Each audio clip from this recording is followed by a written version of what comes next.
You're worthy. Worthy to be praised. We wake up with a praise on our lips, Lord. We give you glory. You're the King of kings, the Lord of lords. You're the Son of God, and righteousness and healing in your wings. You're the Lamb of God. We bless your name this morning. Worry free Wednesday. Hallelujah. Father, we thank you this morning. Heavenly Father, we gather in your presence, Lord, with hearts full of faith, knowing that you are the God of victory who leads us to triumph in every situation. Lord, this morning we're lifting up every area of our lives where we need your breakthrough, believing that you hear our prayers and will act on our behalf. Lord, we declare victory over fear and anxiety. Your word tells us that you have not given us a spirit of fear, but of power and of love and of a sound mind. Lord, we cast all of our anxieties on you, trusting in your peace to guard our hearts and our minds. In times of grief and loss, we seek your comfort. You are close to the brokenhearted, and you save those who are crushed in spirit. We ask that you heal our hearts and fill us with the hope of your presence, Lord. For those who are battling addiction, we stand on your promise that sin shall not have dominion over us. We declare freedom in the name of Jesus, breaking every chain that binds us, walking in the liberty you have provided us. Glory to your name.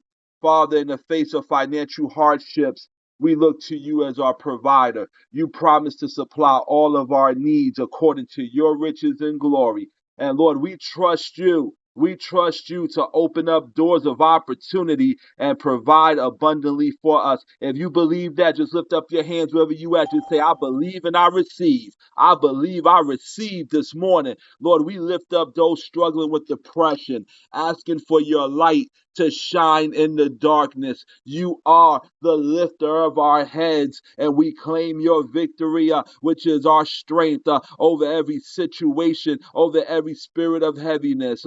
Lord, I lift up those who are going through and who are enduring chronic illness, Lord. We stand on the truth that by your stripes, Lord, we are healed.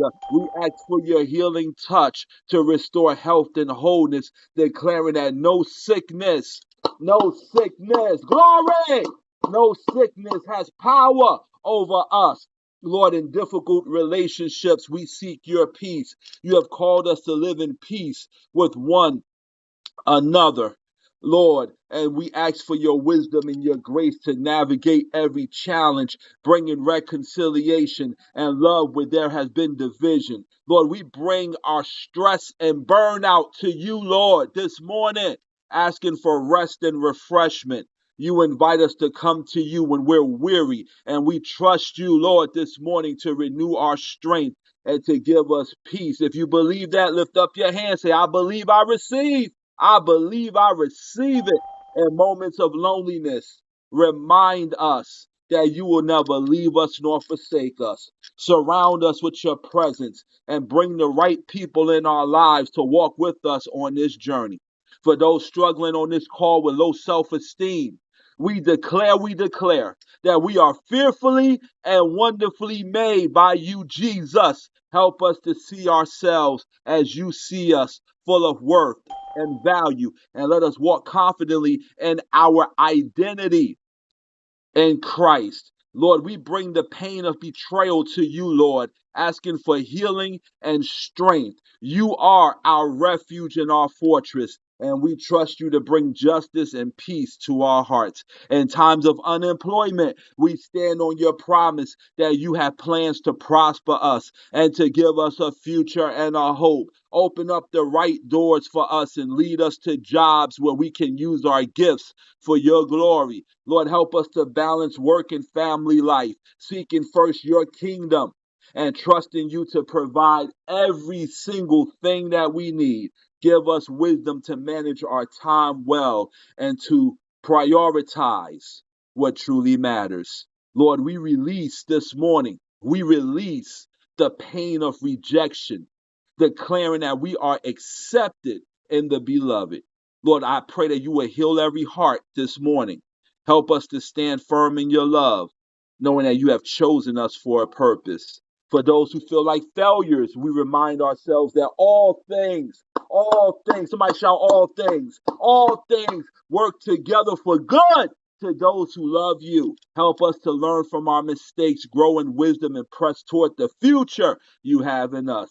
In the aftermath of divorce or separation, we ask for your healing and restoration. Comfort the brokenhearted and lead them into a new season of hope and peace. Lord, we choose to forgive those who have wronged us, releasing them into your hands. Heal our hearts from the burden of unforgiveness and let us walk in the freedom that comes from your grace. In the face of persecution and discrimination, we stand firm in our faith on this Wednesday, knowing that you bless those who are persecuted for righteousness' sake, Lord.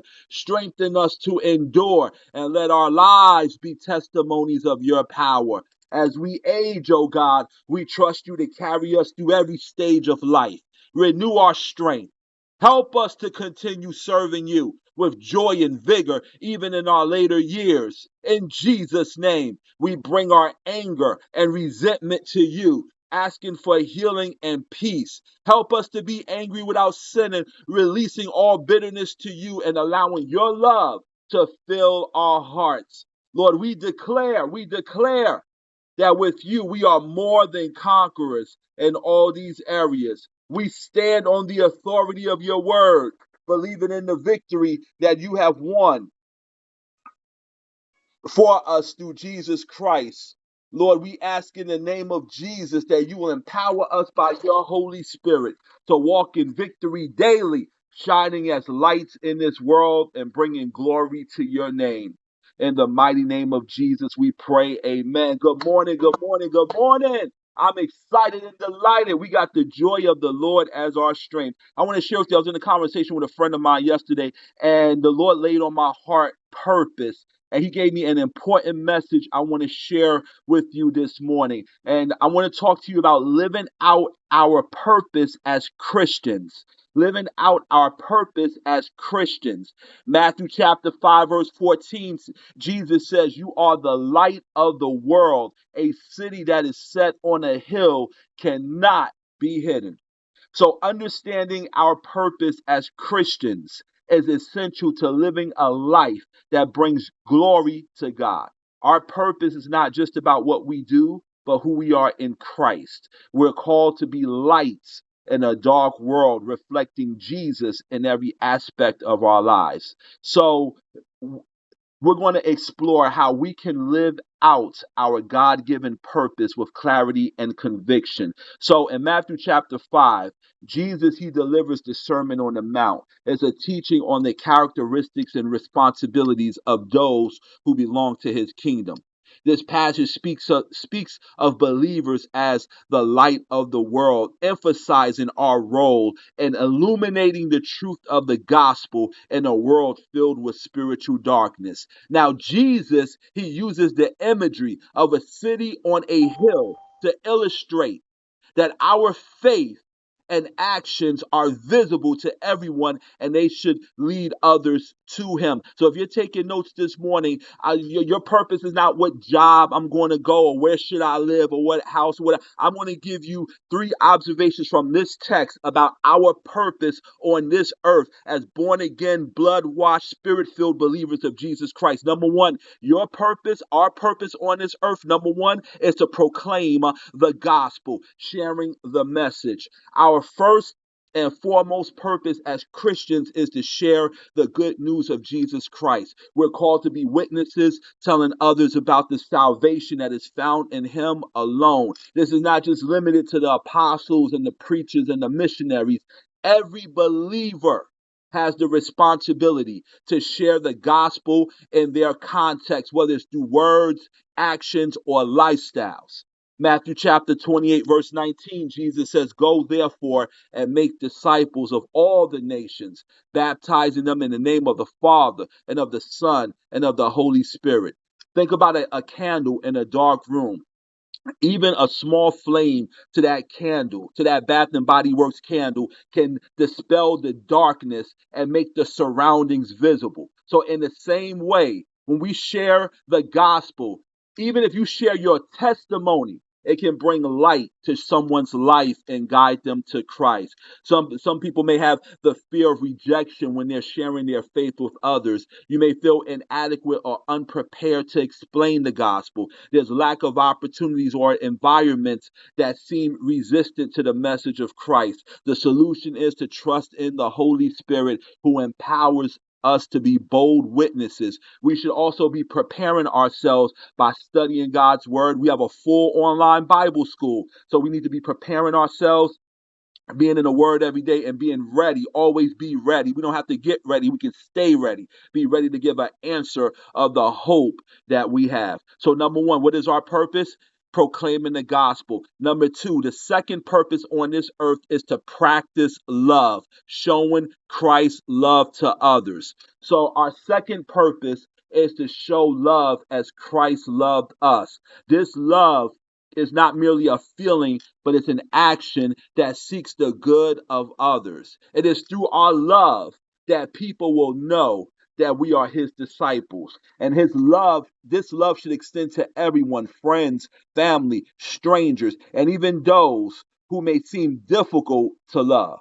Jesus says in John chapter 13, verses 34 through 35, he says, "A new commandment I give to you, that you love one another as I have loved you, that you also love one another. By this, all will know that you are my disciples if you have love for one another." I want you to consider the story of the Good Samaritan in the Bible. He went out of his way to care for someone in need, showing love and compassion without expecting anything in return.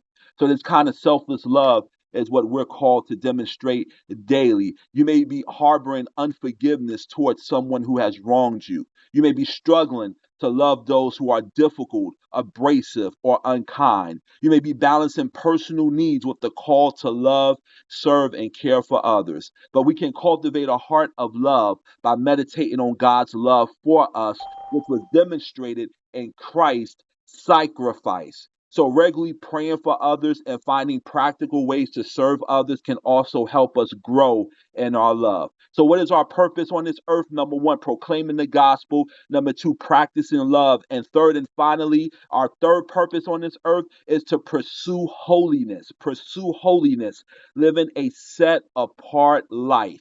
So, the third aspect of our purpose on this earth is to pursue holiness, living a life that is set apart for God. So this involves in aligning our thoughts, our words, and our actions with God's standards and turning away from sin. Holiness is not about perfection, but it's about being transformed into the image of Christ through the work of the Holy Spirit. First Peter chapter 1, verses 5, 15 through 16 says, "But as he who called you is holy, you also be holy in all your conduct, because it is written, 'Be holy, for I am holy.'" I want to share with you the vision God gave me yesterday. I want you to imagine a piece of fine china that's reserved for special occasions. That fine china is kept clean, is unblemished, and is used for a specific purpose. So as Christians, we're like that fine china, set apart for God's special purposes, and we have to strive to keep our lives pure and holy. You're battling habitual sins or addictions that hinder your walk with God. You're trying to overcome the influence of a culture that promotes immorality or ungodly behavior, resisting peer pressure that conflict with biblical values. We can pursue holiness by regularly spending time in prayer and scripture, allowing God to renew our minds, accountability with other believers, and participating in a community of faith. It can help us stay on the path of righteousness. So in closing, living out our purpose as Christians is about being a light in the world, whether through proclaiming the gospel, practicing love, or pursuing holiness. We can reflect Christ and fulfill the mission he has for us. So let's commit to living intentionally shining bright for God's glory. Let us pray. Heavenly Father, we come before you, Lord. We thank you for the purpose that you have given us as your children. Help us, Lord, to be faithful and proclaiming the gospel, sharing the good news of Jesus with boldness and love. Empower us to practice the love of Christ, reaching out to others with compassion and kindness, even in difficult circumstances. Strengthen our resolve to pursue holiness, setting our lives apart for your glory and resisting the temptations of this world. Guide us, Lord, by your Holy Spirit, that we may shine as lights in a dark world, fulfilling the mission that you have entrusted to us. May our lives reflect the grace, the truth, and the love, leading others to know you. We ask this in the precious name of Jesus Christ. In Jesus' name, amen.